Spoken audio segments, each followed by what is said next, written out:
Muling nakakumpiska ang mga otoridad sa Cebu ng banye-banyerang isdang hinihinalang nahuli sa pagdidinamita. Hindi naman matukoy kung sino ang may-ari ng mga ito.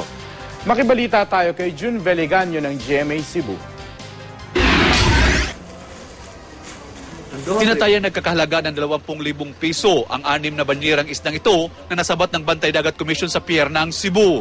Ayon sa mga otoridad, napag-alaman nilang nahuli sa pagdidinamita ang mga isdang duhaw, bayang at ansuhan.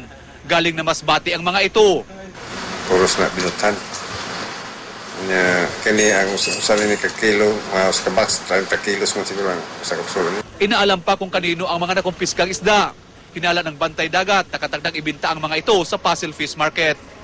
Noong Huwebes lang, halos isang tulinadang isdang umano'y hinuli sa pagdidinamita ang nasabat din sa pantalan ng Cebu. Dahil sa magkakasunod na nasasabat na iligal na kargamento, mas maghigpit daw sa pagbabantay ang mga otoridad. Ato lang i-advise na nga hunungon na musip sila o mga binutan di Cebu. Kaya nga itong Cebu, inhangan tao ka ng maayong limpyo nga klase nga isda. Ipinagbabawal sa ilalim ng Fisheries Act ang paggamit ng dinamita sa pangingisda. Nakasama ito sa yamang dagat at delikado rin sa kalusugan ng tao ang pagkain ng isdang nahuli sa pagdidinamita. June Veliganyo, Nagbabalita, Pilipinas.